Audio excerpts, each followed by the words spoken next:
இன்னைக்கு பாத்தீங்க அப்படின்னா 3 to 5 6 question aptitude question simple interest competition டாபிக்ல வந்திருக்கு. ஸோ இன்னைக்கு கொஸ்டின் பாத்தீங்கன்னா ரொம்ப சிம்பிளான கொஸ்டின். இந்த கொஸ்டின் எப்படி ஃபார்முலா இல்லாம சால்வ் பண்றதுன்னு பார்க்க போறோம். So compound interest of 5000 at 10% for 2 yearsன்றது என்ன உங்களுக்கு தெரிஞ்சுன்னா அப்படின்னா கமெண்ட் பண்ணுங்க.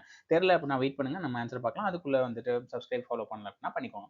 S, answer is 1050. எப்படி சார் பண்றது அப்படின்னு கேட்டா, எஸ் ஃபார்முலா வச்சு பண்றது எல்லாருக்குமே தெரியும். P r plus 1 by 100 into power t minus p அப்படின்னு கொடுத்தோம்னா சிம்பிள் இன்ட்ரெஸ்ட் கிடைச்சிடும். ஸோ இது மாதிரி போட்டீங்க அப்படின்னா வேல்யூ சப்ஸ்டிட் பண்றோம். ஃபைனலா நமக்கு வந்துட்டு 1050 வந்துடும். ஒரு பெரிய விஷயம் இல்லை. ஃபார்முலா எப்படி போடுறது அதுதான் விஷயம். ஸோ வாங்க ஃபார்முலா எப்படி போடுறது பார்க்கலாம். அதுவும் ரொம்ப சிம்பிள் தான்.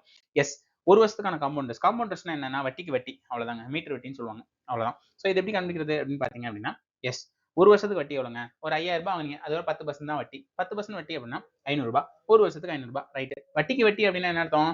ஏற்கனவே நான் 500 ரூபாய் கொடுத்துருக்கேன் வட்டி, பிளஸ் ஏற்கனவே 5000 ரூபாய் என்னோட கடன். ஸோ 5500 ரூபாய் இருக்கு. அதுல 10% எவ்வளவு அப்படின்னு கேட்டீங்கன்னா, ரெண்டாவது வருஷம் 5550. ஸோ மூணாவது வருஷம் இருந்தா என்ன பண்ணணும்? இந்த 5550 சேர்த்து எவ்வளவு இருக்கோ அதுக்கு வட்டி போடுவாங்க. ஸோ இவ்வளவுதான் கான்செப்ட். ஸோ ஏற்கனவே எனக்கு என்ன கிடைச்சிருக்கு? ஒரு வருஷத்துக்கு 500, ரெண்டாவது வருஷத்துக்கு 550.